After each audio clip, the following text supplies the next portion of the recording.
Hello guys, how are you? My name is दोला के हिमांशु। आज हम कांस्टेंट प्रेशर इक्विलिब्रियम प्लॉट के बारे में देखेंगे जो इस डिस्टिलेशन ऑपरेशन का पार्ट है। इस कर्व का हम यूज़ करके अब डिस्टिलेशन जो ऑपरेशन होता है उसकी डिज़ाइन कर सकते हैं, एज वेल एज उसमें जो मैक्सिमम सेपरेशन पॉइंट है उसको हम इक्विलिब्रियम पॉइंट कहते हैं। तो अब मैक्सिमम सेपरेशन का जो पॉइंट है वो भी फाइंड कर सकते हैं कि कितना आपको टेम्परेचर देना होगा टू पॉइंट को सेपरेट करने में। यहाँ पे मेनली बता दूं कि यहाँ पे हमने टू कंपोनेंट लिए हैं, टू कंपोनेंट का मिक्सर लिया है। उसमें एक है ए, दूसरा है बी। ए और बी जोड़ के हमको ए और ए बी का मिक्सर मिलेगा। ओके, तो आपको पता ही होगा जो दो कंपोनेंट जो मिक्सर बना होता है उसको हम बाइनरी मिक्सर कहते हैं। तो यहाँ पे हमको जो मिक्सर मिलेगा उसको हम बाइनरी मिक्सर कहेंगे। ओके, बिकॉज जो बाइनरी मिक्सर है वो दो कंपोनेंट से बना होता है और यहाँ पे हमको दो ही कंपोनेंट है, एक ए है दूसरा बी है, और ए और बी जोड़ के ए बी बनाता है, उसको हम बाइनरी मिक्सर कहेंगे। इस ग्राफ में आगे देखें तो यहाँ पे आपको एक्स एक्सिस पर एक्स वाई प्लॉट किया है, वाई एक्सिस पर टी प्लॉट किया है। टी जो है वो टेम्परेचर इंडिकेट करता है। क्या इंडिकेट करता है? टेम्परेचर इंडिकेट करता है। हम एक्स और वाई के बारे में देखेंगे। तो यहाँ पे जो एक्स है वो मोल फ्रैक्शन ऑफ ए इन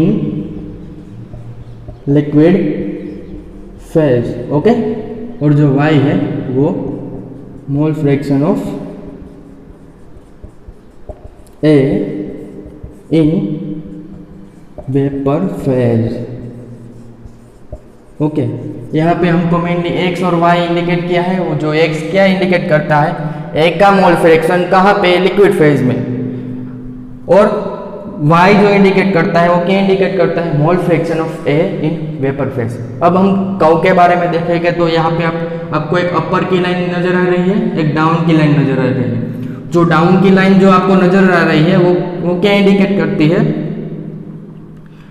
वो आपको इंडिकेट करती है एक्स वर्सेस टी का प्लॉट। मीन्स आपको बता दूं कि जो डाउन की लाइन जो इंडिकेट कर रही है वो क्या इंडिकेट कर रही है? मोल fraction of A in liquid phase x. यहाँ पे इसलिए हमने एक्स लिखा। जो डाउन की लाइन जो इंडिकेट कर रही है वो क्या इंडिकेट कर रही है? ए का mole fraction in liquid phase में। ए का mole fraction in liquid phase में इंडिकेट कर रही है जो डाउन की लाइन। और जो यहाँ पे अपर की लाइन जो आपको नजर आ रही है वो y वर्सेस टी का ग्राफ इंडिकेट कर रहे हैं, mean mole fraction of A in vapour phase. अब आपको हम बता दूं कि सी पॉइंट पे मैं बोलूं कि आपको mole fraction of A in liquid phase C point पे फाइंड करना है, तो आप सी पॉइंट की मदद से, सी पॉइंट का यूज करके आप कह सकते हैं कि सी पॉइंट पर ए का मोल फ्रैक्शन लिक्विड फेज में कितना होगा। वो कैसे बता सकते हैं आप? सी को आप डाउन के साइड ले जाएं। यहाँ पे हमने कोई भी मार्क किया होगा, यहाँ पे मेनली हमने कोई भी मार्क लिखा होगा, उसका आप यूज करके बता सकते हैं कि सी पॉइंट पे ए का mole fraction in liquid phase में कितना है। तो अब हम कर्व के बारे में देखें तो मेनली मान लीजिए कि यहाँ पे हमारे पास जो मिक्सर है डिस्टिलेशन कॉलम, यहाँ पे एक डिस्टिलेशन कॉलम है। ओके, डिस्टिलेशन कॉलम है। यहाँ पे हमको वेपर फेज मिलेगा, यहाँ पे हमको लिक्विड फेज मिलेगा। मान लीजिए कि यहाँ पे हमने स्टीम प्रोवाइड की। स्टीम प्रोवाइड की किस लिए? कि जो हमारे पास जो मिक्सर है उसको हीट करने के लिए। तो जब हम स्टीम देना स्टार्ट करेंगे उस पॉइंट को आप ए पॉइंट समझ लीजिए कि यहाँ पे हमने डिस्टिलेशन कॉलम को स्टीम देना स्टार्ट किया। क्यों? क्योंकि ए को बी में से सेपरेट करने के लिए। जब आप स्टीम देना स्टार्ट करेंगे तो क्या होगा? जो लिक्विड का जो मिक्सर है उसका टेम्परेचर अप होने लगेगा। तो आप मान लीजिए कि यहाँ पे जो पॉइंट है वह यहाँ पे हमने टेम्परेचर प्रोवाइड किया और ये टेम्परेचर बढ़ के यहाँ पे पहुँचा, आप मान लीजिए यहाँ पे पहुँचा। तो यहाँ पे क्या हमको दिखाई दे रहा है, बॉइलिंग पॉइंट ऑफ ए दिखाई दे रहा है।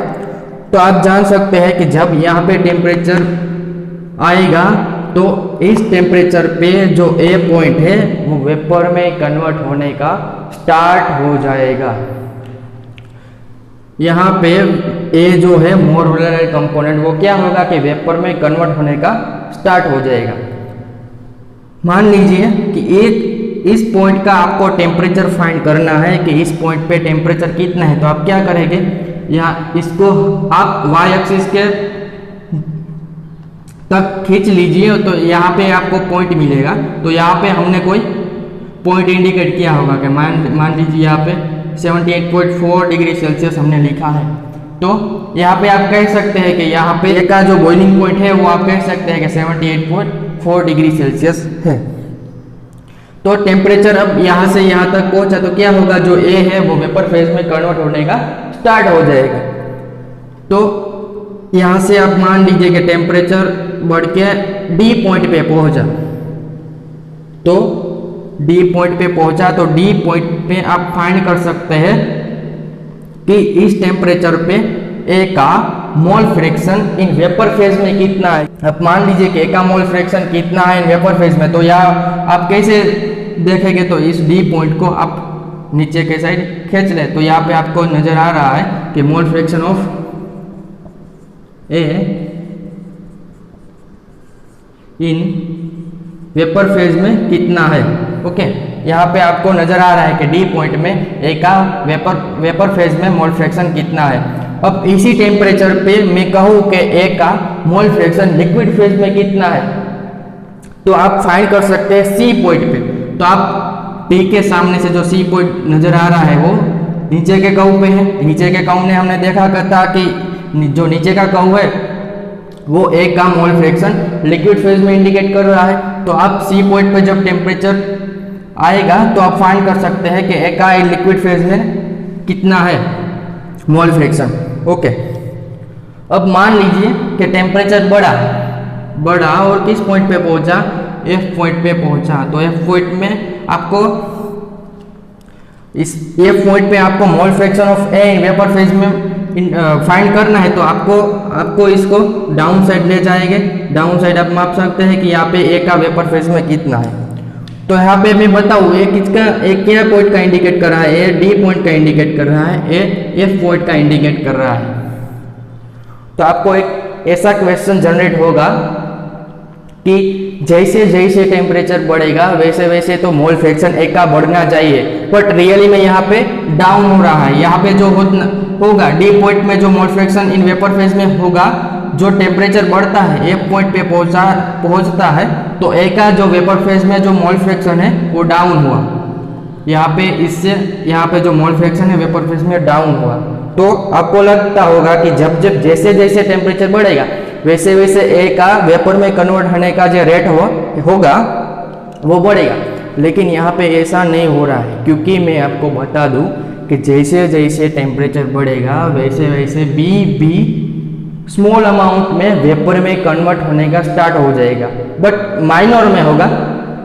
इसलिए आप कह सकते हैं कि जब ए का जो मोल फ्रैक्शन है इन वेपर फेज में डी पॉइंट पे जब टेम्परेचर बड़ा हो गया वैसे वैसे वेपर फेज का जो मोल फ्रैक्शन है इन वेपर फेज में ए का जो मोल फ्रैक्शन है वेपर फेज में वो डाउन होने लगेगा। ओके, यहाँ से यहाँ तक पहुंचा तो मोल फ्रैक्शन डाउन हो गया। अब हम आपको एम पॉइंट जो नजर आ रहा है, एम पॉइंट वो क्या इंडिकेट कर रहा है कि एम पॉइंट पर जो हमारे पास जो मिक्सर है, डिस्टिलेशन कॉलम में जो हमारे पास मिक्सर है वो ओनली लिक्विड फेज में ही होगा, क्योंकि यहाँ का टेम्परेचर फाइंड करें तो यहाँ का टेम्परेचर बॉइलिंग पॉइंट ऑफ ए के टेम्परेचर से बहुत ही दूर है। इसलिए टेम्परेचर इतना नहीं हुआ होगा डिस्टिलेशन कॉलम में कि मोर वोलेटाइल कंपोनेंट भी वेपर फेज में कन्वर्ट हो। तो यहाँ पे टेम्परेचर माइनर होगा, इसलिए ए जो है, ए पॉइंट जो है वो वेपर फेज में अभी कन्वर्ट होने का स्टार्ट नहीं होगा। तो आप ए पॉइंट पे कह सकते हैं कि एम पॉइंट पर ओनली लिक्विड फेज ही होगा।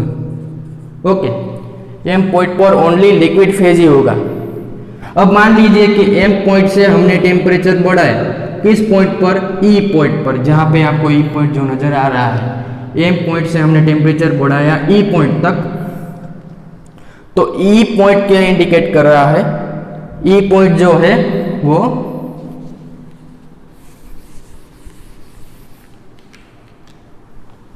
ई पॉइंट जो है वो सैचुरेटेड लिक्विड कंपोजिशन इंडिकेट कर रहा है। आप इस पॉइंट को याद रखें। कोई भी पूछ सकता है कि ई पॉइंट यहाँ पे ए ग्राफ में जो ए पॉइंट है वो क्या इंडिकेट कर सकता है? तो सैचुरेटेड लिक्विड कंपोजिशन ए इंडिकेट करता है ई पॉइंट। अब हम मान लीजिए कि यहाँ से हमने टेम्परेचर बढ़ाया जे पॉइंट तक, जो जे पॉइंट है वहां तक हमने टेम्परेचर बढ़ाया। तो जे पॉइंट को हम क्या कहेंगे? जे पॉइंट को सैचुरेटेड वेपर कंपोजिशन। ओके, जे पॉइंट को हम सैचुरेटेड वेपर कंपोजिशन, क्योंकि इस पॉइंट को हम सैचुरेटेड वेपर कंपोजिशन कहते हैं क्योंकि इस पॉइंट पर जब टेम्परेचर पहुंचेगा तो क्या होगा? लिक्विड की लास्ट ड्रॉपलेट भी होगी, लिक्विड की लास्ट ड्रॉपलेट भी होगी, वो भी जो जे पॉइंट से आगे टेम्परेचर बढ़ेगा तो वो लास्ट ड्रॉपलेट भी लिक्विड की वेपर फेज में कन्वर्ट हो जाएगी।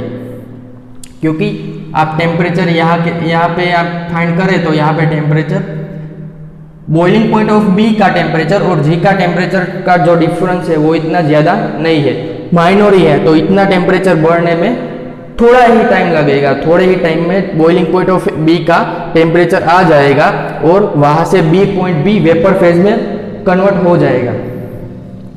तो आप मान लीजिए कि जी को हम वेपर सैचुरेटेड वेपर कंपोजिशन क्यों कहते हैं? यहाँ पे जो टेम्परेचर बढ़ेगा तो लिक्विड का जो लास्ट ड्रॉपलेट भी होगा वो वेपर फेज में कन्वर्ट हो जाएगा। जो यहाँ से टेम्परेचर डाउन होगा तो वेपर में से लिक्विड कंपोजिशन बनने का स्टार्ट हो जाएगा। कहाँ पे? जो जे पॉइंट से टेम्परेचर जो डाउन होगा तो वहाँ से वेपर जो होगी वो भी लिक्विड में कन्वर्ट होने की स्टार्ट हो जाएगी। अब आप मान लीजिए कि जे से टेम्परेचर बढ़ाया पी पॉइंट तक, तो पी पॉइंट है वो ओनली वेपर फेज इंडिकेट कर रहा है, क्योंकि पी को हम इस प्लॉट के बारे में देखेंगे तो यहाँ पे और यहाँ से डिफरेंस कितना है? बॉइलिंग पॉइंट ऑफ बी से भी टेम्परेचर बढ़ गया। कहाँ पॉइंट पर? पी पॉइंट तक। तो आप कह सकते हैं कि पी पॉइंट में ओनली वेपर फेज ही इंडिकेट होगी। ओके, तो यहाँ पे ग्राफ है तो आपने सभी पॉइंट को समझ लिया कि सभी पॉइंट क्या कहना चाहते हैं। तो इस पॉइंट का हमें पहले भी कहा था कि कांस्टेंट प्रेशर इक्विलिब्रियम जो कर्व है इसका आप यूज करके आप मैक्सिमम या तो इक्विलिब्रियम पॉइंट फाइंड कर सकते हैं एज वेल एज आप डिस्टिलेशन कॉलम का भी डिजाइन कर सकते हैं। Thank you for all of you. जय हिंद, जय भारत।